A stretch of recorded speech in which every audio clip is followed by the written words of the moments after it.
what practical advice would you give to someone to really level up their business and create some consistent income for themselves? So I'd call them like some shortcuts, and that would be definitely going all in. Make sure it's what you want to do and go all in on it. I don't think that real estate is going to be a game that you can do part time successfully. Big it up, big it up. Yeah. Hear in my voice. Yeah. Here we go. Yeah. Here we go. Welcome to Keeping It Real with Mel. I'm here with my man Austin. We met maybe like a year ago at Summit, and he's a local realtor here in primarily in Virginia. But tell us a little bit about your business, the areas you serve, and what your team. Yeah, so we're the Monumental team. It's Mom and I together that run the team, and then we're actively recruiting. So we're at 4 members right now, plus an admin. Okay. And we serve primarily the senior market. So that's going to be folks technically 55 plus, but our average client age tends to be about 70. My oldest client this year was 99. 99. Okay. Yeah, a buyer actually. 99-year-old buyer. I know, Okay. buying a condo. And they had the income, and are they paying Oh cash? yeah, well they're paying cash, but yeah, absolutely. But we focus on the Orange Line in Arlington, so pretty much from Ballston to Roslyn, and then a couple of areas near Fairfax, so Fairfax, Burke, Annandale, and that's about it for listings. We'll follow a buyer most everywhere in the Nova area, but we don't cross the river. Okay. DC and Maryland, it's just not our area of expertise. We don't feel we serve people best there, so we focus on the Northern Virginia side. Okay. So it sounds like with your average client age, mostly you guys are focused on listings. I mean, it sounds like most of your business is on the listing side. We are very heavily a listing business, and mostly downsizers. Yeah. Okay. Yeah. Okay. 5 agents team. How long you been in real estate? So 3 years for me, 42 for Mom. She was out of production as a managing broker. She's back in production as a team co-team lead. At your urging, or she saw the opportunity? Because I wanted to go into the business, she decided that it was a good, pulled her out of retirement. A good fun time to do that together. Right? That's pretty cool. Yeah, that's pretty cool. Yeah, the mom to be able to see. I'm sure that would be enough to get her out of bed and say, you know what, I've got to raise them up. She said I got 5 years with her or something like that. So we'll see if she ever retires. She loves working, So 42 years in the business, that you came up basically in real estate. Was real estate something that you said you always wanted? Because you said you only been licensed 3 years. Was it something that you were resistant to, and then you kind of came around? How did that work? Yeah, I was absolutely resistant to it. And I was in digital marketing for about 5 years before real estate. We focused on serving mortgage clients. So I've been in the lead generation game for buyers and sellers, probably 8 years total now. And I was already doing that. I grew up in the real estate business. COVID hit. Perfect time to just go all in on it and stop resisting. Stop resisting. Yeah. And so you started, did you hit the ground running? Did you start fast? Did you start slow? What was your journey like from the time? I mean, 3 years is a short time, but I know now you're killing it. Yeah. So year one, I tried going in as a solo agent and with no intention of building a team. Couple deals. Most of what I was doing during when COVID hit was we had a media company, so I did like real estate photography and 3D tours and stuff for agents who needed to show off their listings better because no one was going in. So I made my living like that for the first 6 months of being an agent. I fully approached Mom about joining together, doing the team thing about 2.5 years ago. I bet she was like, "Oh, finally!" And 20 years later, and that was exactly her response. And from there, we really hit the ground running immediately. And last year, I think it was about 80 deals. So wait a minute. So year one, 2 or 3 deals. Yeah, year one for me, 2 or 3 deals. And year 3, 80 deals. Year 2, 80 deals. This year will be probably 100. Yeah. Wow. Okay, so from 2 or 3 deals to 80 deals. Yeah. Just from aligning up with only a team of 5. And that's actually that's the 2 of us in production. So we're adding team members in the last few months. Wow. So Yeah. what would you say? I mean, obviously bringing a seasoned veteran, Yeah. like your mom in to provide that guidance. But what was what was the pivotal point where you realized I should have done this 15 years ago? I mean, what was that point when you realized that real estate, as opposed to just something that you decided you were finally coming around to when you realized that this was the business that I was meant to be I in? started having a lot of fun serving clients about 6 months into working together, after I felt that, okay, I have every bit of the basics down and I've asked every question I could possibly ask 60 hours a week for the last 6 months with mom, who knows everything about anything technical. And so once I felt comfortable at that point and got into the game of really perfecting how we're serving clients and then serving as many as possible, it got really fun really fast. And I was like, man, I don't really want to do much else, and this is it. All right. So yeah. And I know it's not all sunshine and rainbows working with family, but what do you guys implement internally to make sure that what's work stays work, and then outside of work that it doesn't kind of carry over?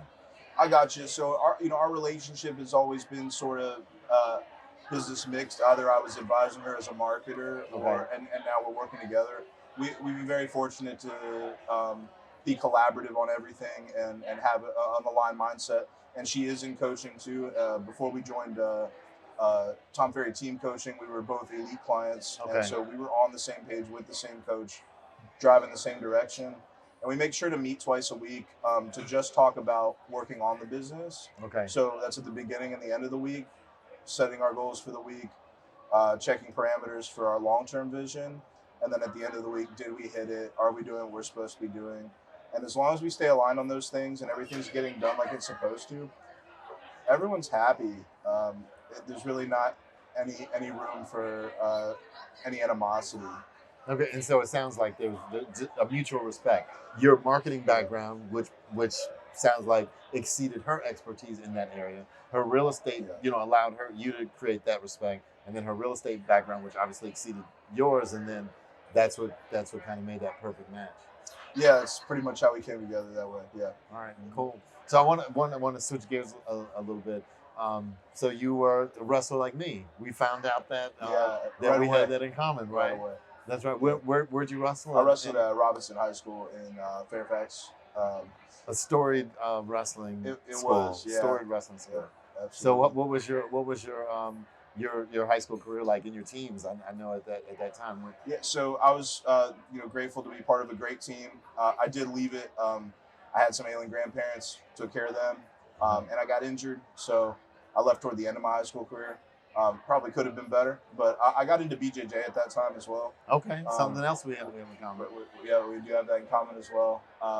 When I started my first business out of college, that all kind of went by the wayside, and I'm starting to get back into it now.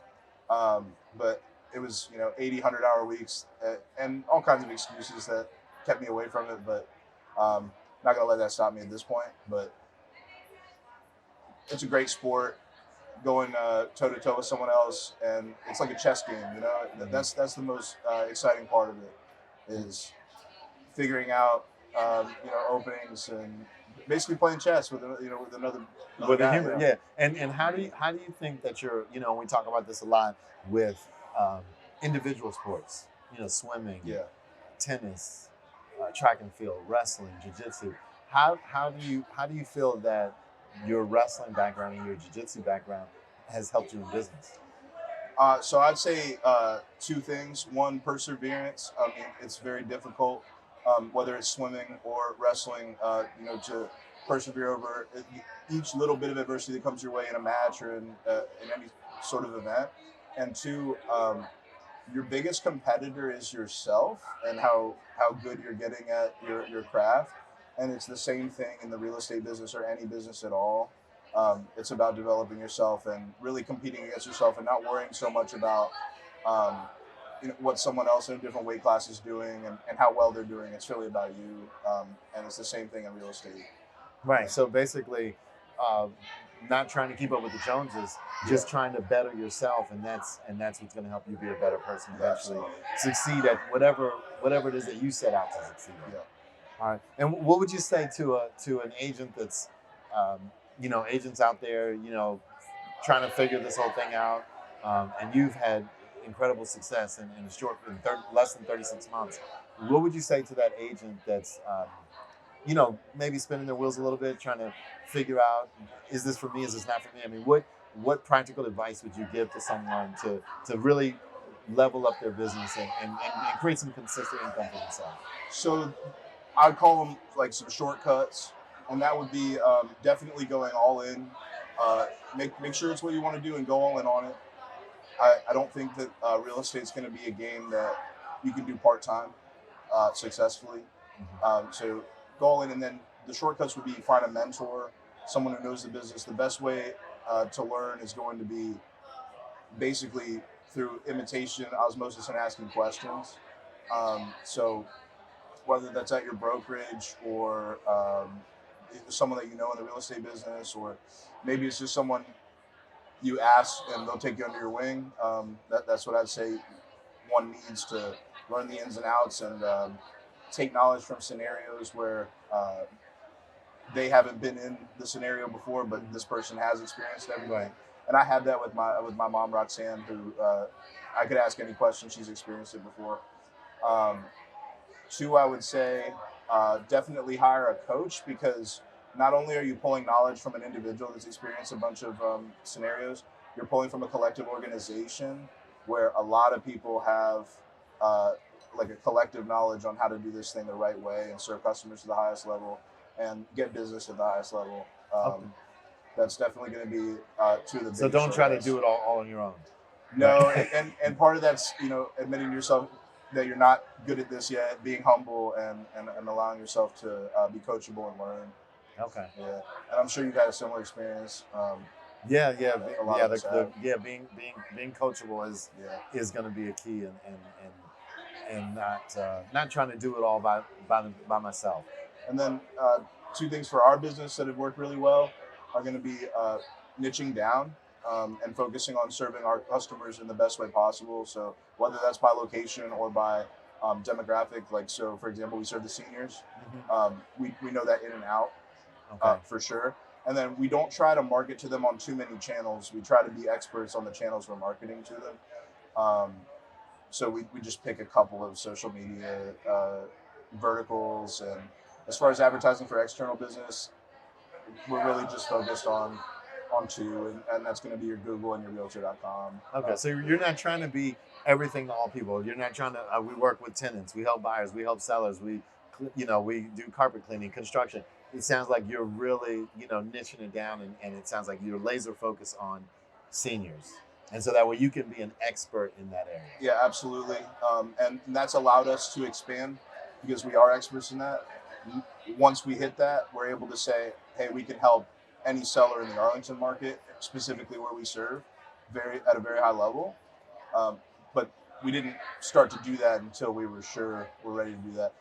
And that brings to mind one more thing that I would say to a new agent, and that's if your mentor doesn't offer you access to this, or a team that you join doesn't offer you access to this, building relationships with people that aren't realtors, your lender, your home inspector, your mover and contractor, and having those relationships where you can rely on those people is extraordinarily important. And it's something that those of us in the business a while take for granted, but it's something that a new agent might need to be really intentional about.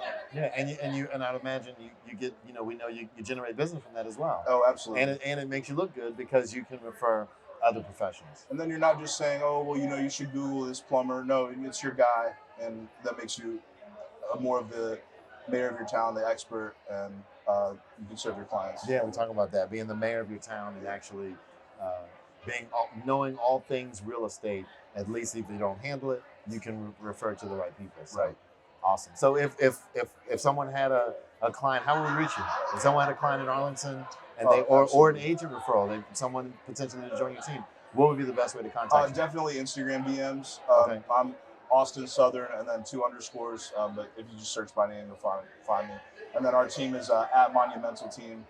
Okay. And we're posting a lot of reels. We got a lot coming out, just little pieces of content talking about everything you and I just talked about in 30-second bursts. So, Okay. yeah. Awesome. Well, I appreciate it. Thanks for coming out. Thank you, Mo. All right. Appreciate it. Big it up, big it up.